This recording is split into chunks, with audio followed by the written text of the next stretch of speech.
Thanksgiving at the Carter family estate in Greenwich, Connecticut, was always an event. Crystal chandeliers, imported wine, catered food from Manhattan's finest restaurants. Mom treated it like a performance where everyone had a role to play. My role apparently was the disappointment. I'd driven up from New York City that Wednesday afternoon, hitting traffic on I-95 for 2 solid hours. My phone kept buzzing with work emails. Our Q4 numbers were exceeding projections. The Fortune photo shoot from last month was being finalized, and our Series C funding had just closed at a $380 million valuation. But none of that mattered as I pulled up to the house in my Tesla Model 3. Not the flashy one, just the standard range. It did what I needed it to do. My brother Derek's Range Rover was already in the circular driveway. So was Dad's Mercedes S-Class and Aunt Patricia's Jaguar. I grabbed my overnight bag and headed inside. Sophie. Mom appeared in the foyer wearing a cream-colored cashmere sweater set in pearls. She looked me up and down with barely concealed disappointment. You're wearing that? I glanced at my outfit. Dark jeans, a black turtleneck, and ankle boots. Hi, Mom. Happy Thanksgiving. We have guests arriving in an hour. The Hendersons, the Marlows, the Chens from Dad's firm. Couldn't you have worn something more professional? I'm comfortable. She sighed the way she always did when I failed to meet her expectations. Well, at least come say hello to your father. He's in the study with Derek. The study smelled like leather and expensive scotch. Dad sat behind his mahogany desk. A partner at a white shoe law firm, he'd made his career representing Fortune 500 companies in mergers and acquisitions. Derek stood by the window, drink in hand, looking every inch the successful investment banker in his tailored suit. Sophie, Dad said without looking up from his laptop. How's the drive? Fine. Traffic wasn't too bad. Derek turned, smirking. Still driving that little Tesla? I thought you'd have upgraded by now. It gets me where I need to go. Barely. What's the range on those things? Like 250 miles. He swirled his scotch. I just picked up the new Range Rover. 400 horsepower, custom interior. That's a real car. Congratulations. How's the startup going? He said, startup, the way some people say, adorable. It's going well. Still doing that payment processing thing? What was it called again? PayBridge. Right. PayBridge. He shared a look with Dad. You know, my firm just advised on a fintech acquisition. Real company, $2 billion valuation. That's the kind of scale that matters in this industry. I'm aware. You really should think about getting a real job, Sophie. Goldman is always hiring. I could make a call. I'm good, thanks. Mom appeared in the doorway. Guests are arriving. Derek, go help your father greet them. Sophie, try to look enthusiastic, please. Thanksgiving dinner was exactly as excruciating as I'd anticipated. 14 people crammed around Mom's extended dining table. My parents, Derek and his wife Amanda, Aunt Patricia and Uncle George, my cousin Jennifer, and various family friends who'd known me since I was in braces. The conversation flowed through the usual topics. Dad's latest big case, Derek's promotion to managing director, Amanda's pregnancy announcement, Hugh's squealing and congratulations, Jennifer's engagement to a Harvard-educated surgeon. Then Mrs. Henderson turned to me with a kind smile. And Sophie, dear, what are you up to these days? Still in New York. Yes, still in the city. She's doing a startup. Mom interjected quickly, as if trying to get past an embarrassing topic. Some sort of online payment company. How interesting, Mrs. Henderson said. Like Venmo. Similar concept, but we focus on business-to-business payments.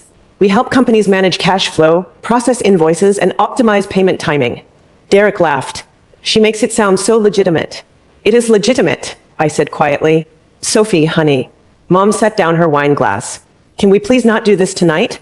It's Thanksgiving. Do what? Talk about my company. Your company. Derek made air quotes. Mom's right. It's embarrassing. The table went quiet. Uncle George looked uncomfortable. Aunt Patricia suddenly became very interested in her cranberry sauce. Excuse me, I said. Come on, sophomore. Derek leaned back in his chair, warming to his subject. He'd had 3 glasses of wine and was feeling bold. We're family. We can be honest with each other. What you're doing isn't a real business. It's a hobby that's gone on way too long. Derek, Amanda said softly, touching his arm. He waved her off. No, someone needs to say it. You've been doing this for what, 5 years now? And what do you have to show for it? You live in a tiny apartment in Brooklyn. You drive a base model Tesla. You dress like you shop at Target. Derek, that's enough, Dad said, but without much conviction. Is it? Because I'm tired of watching my little sister embarrass this family. The Hendersons are here. The Marlows. The Chens from Dad's firm. What are we supposed to tell them? Oh yes, our daughter plays entrepreneur with her little internet company. Mom nodded. Derek has a point, Sophie. This has gone on long enough. I set down my fork carefully. What exactly has gone on long enough? This pretending. Mom gestured vaguely. Sweetie, we love you, but you're 33 years old. You need to face reality. Your business is fake. It's time to stop embarrassing us and get a real job. The words hung in the air like a slap. Fake, I repeated. You know what I mean. You don't have an office. You work from coffee shops in your apartment. You've never shown us any financial statements, any proof that this company is actually making money. For all we know, you're living off credit cards and pretending everything is fine. I'm not living off credit cards. Then show us the numbers, Derek challenged. What's your revenue? Your profit margin? How many employees do you have? I have 340 employees. He snorted. 340 employees. Sure. And I'm the King of England. Derek, Dad said again more firmly this time, this isn't appropriate dinner conversation. Why not? Because it's uncomfortable? Someone needs to tell Sophie the truth. Her fake business is embarrassing. She's embarrassing, and I'm sick of pretending otherwise. I looked around the table. Mrs. Henderson was staring at her plate. Mr. Marlowe was refilling his wine glass. Aunt Patricia looked like she wanted to disappear. Nobody was defending me. You're right, I said quietly, standing up.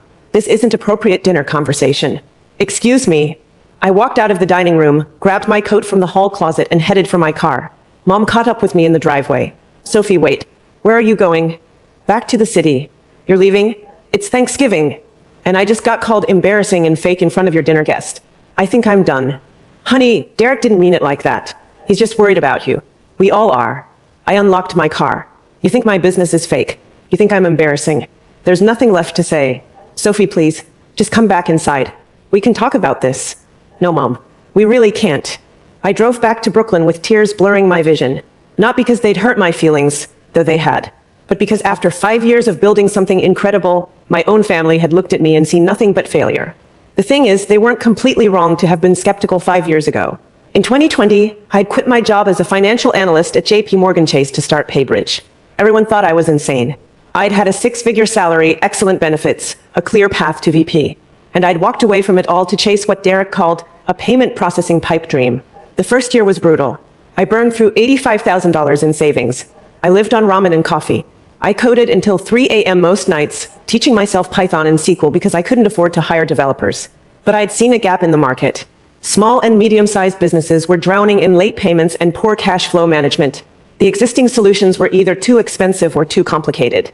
I wanted to build something simple, affordable, and actually useful.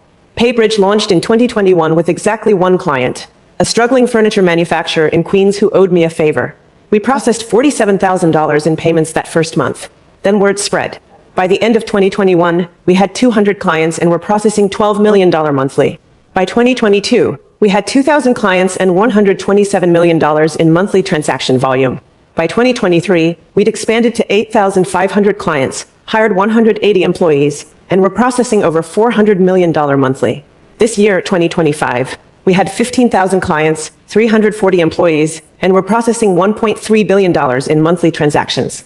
Our annual revenue was $127 million. We just closed a Series C funding round at a $380 million valuation. 2 weeks ago, I'd done a 6-hour photo shoot for Fortune magazine's CEO of the Year feature.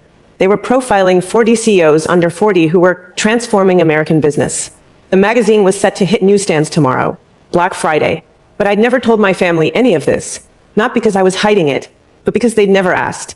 They'd seen my small apartment, my unremarkable car, my casual clothes, and decided I was failing. And I'd let them believe it because part of me wanted to see how long it would take them to actually show interest in what I was building. 5 years. The answer was 5 years, and they still didn't care enough to ask real questions. I got back to my apartment in Park Slope around 11 p.m. It was a one-bedroom, 850 square feet, with hardwood floors and a view of Prospect Park. I'd bought it outright in 2023 for $1.2 million. No mortgage, no landlord. Just mine. My phone had been buzzing nonstop. I'd ignored it during the drive, but now I scrolled through the messages. 15 texts from Mom. 8 texts from Dad. 3 texts from Derek. 1 text from Aunt Patricia. I opened Aunt Patricia's first. Aunt Patricia. Sophie, I'm so sorry about tonight. Derek was completely out of line. Your mother shouldn't have let it continue. I hope you're okay. Call me if you need to talk. At least someone in my family had a conscience. I scrolled to Derek's messages. Derek, you're being dramatic. Derek, it's Thanksgiving. Come back. Derek, fine be that way. But you know I'm right. I deleted them without responding. Mom's messages were variations on a theme. Please come back. You're overreacting. Derek had too much wine. We love you. Dad's messages were shorter. Your mother is upset. Call her. I turned off my phone and poured myself a glass of wine.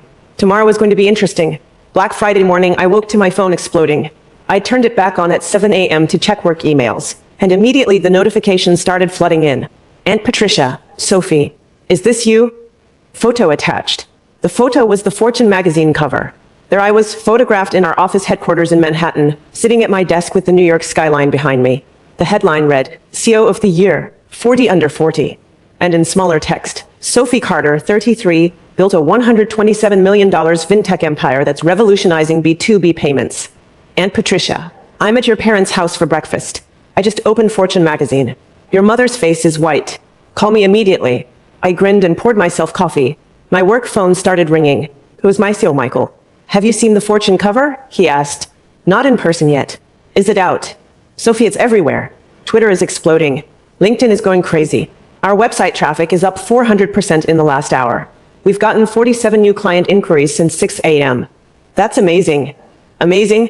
It's insane. The PR team is freaking out. In a good way. They want to schedule interviews. Forbes wants a follow-up. TechCrunch wants an exclusive. Bloomberg. Send me the list. I'll review it this afternoon. You're eerily calm about this.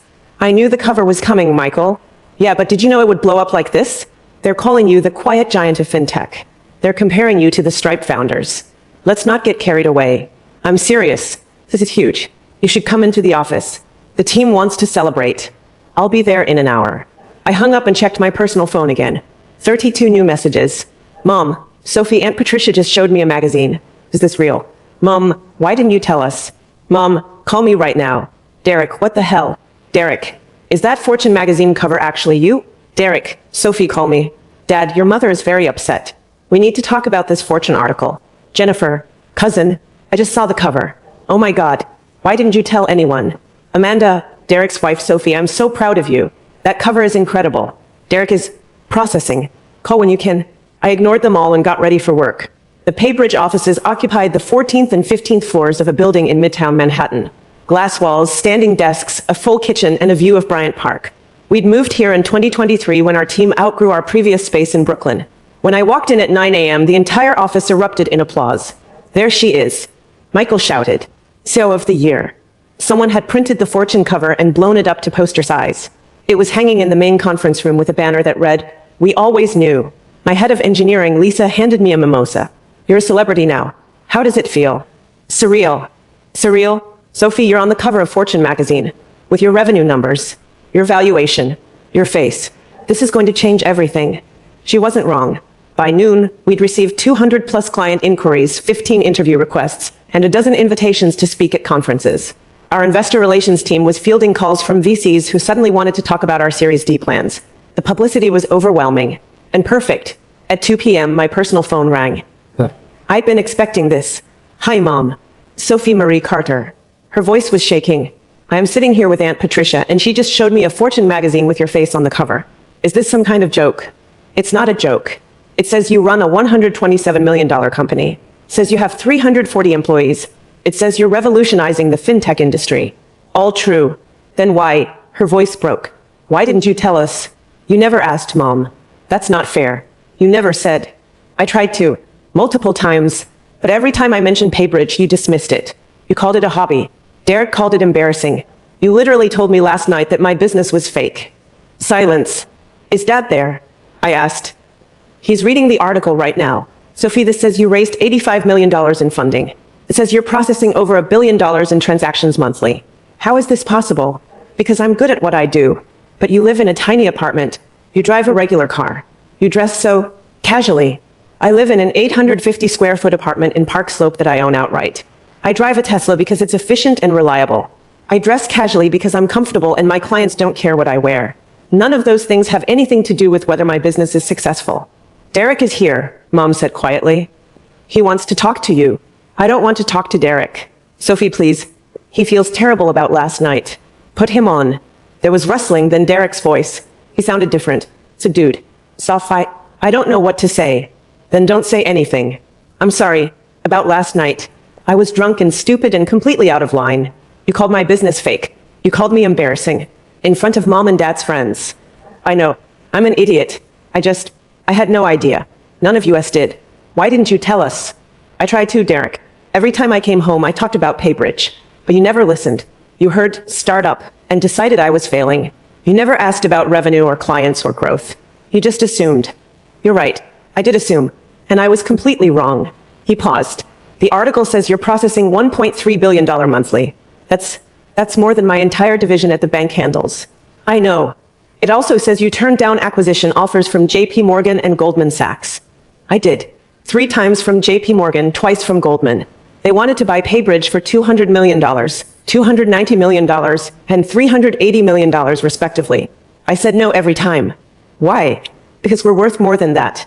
And because I'm not building this company to sell it. I'm building it to last. Derek was quiet for a long moment. I'm proud of you, Sophie.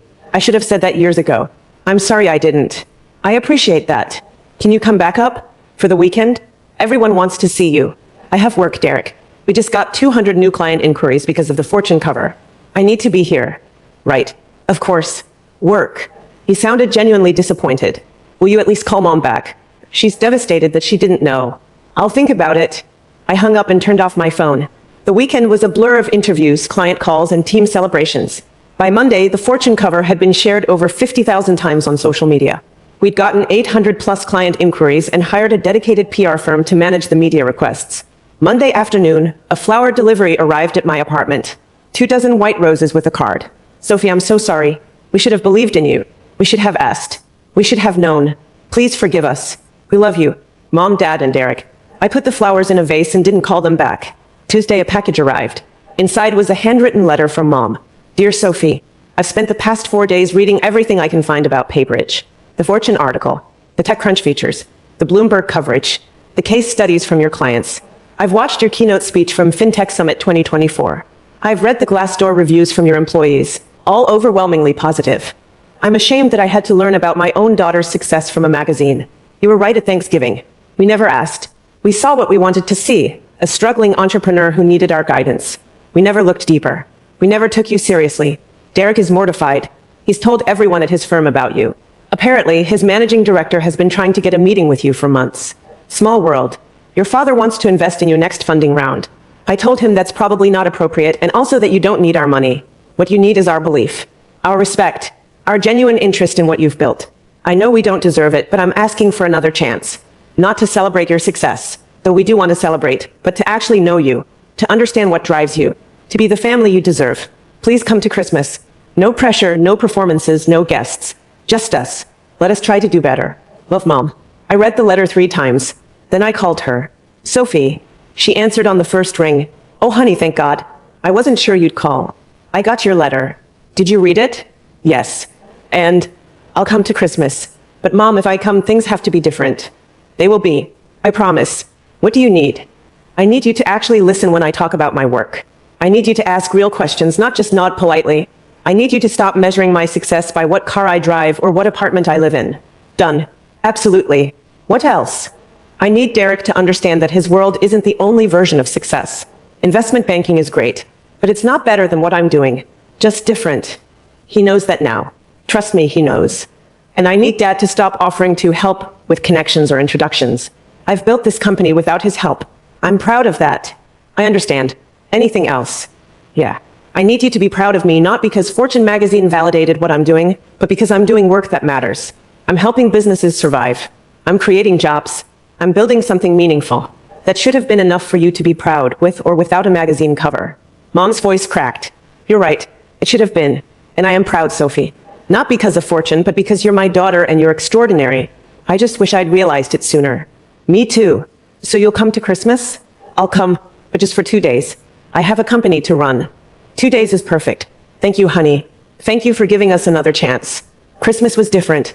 I arrived on December 23rd to find the house decorated normally. No guests, no performance, no caterer. Just Mom's homemade cooking and family. Derek greeted me at the door with a hug. Hey, sophomore. Thanks for coming. Thanks for not calling me embarrassing. He winced. Yeah, about that. I'm going to be apologizing for that for the rest of my life, aren't I? Probably. Amanda appeared behind him, visibly pregnant now. Sophie, that Fortune cover is framed in Derek's office. He shows it to everyone. I do not, Derek protested.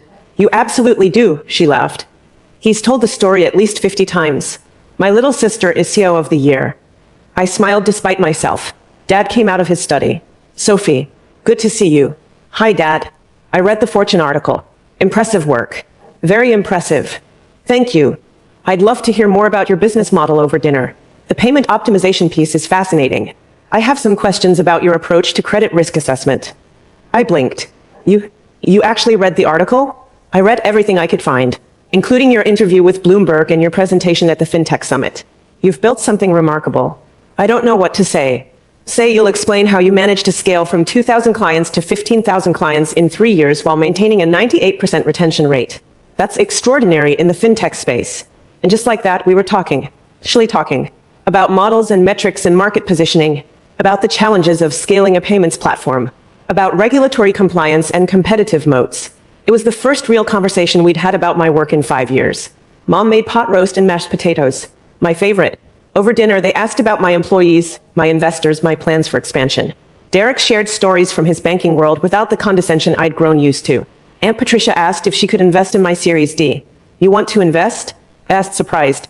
If you'll have me, I have some money set aside. I've always wanted to invest in startups, and I can't think of a better bet than you.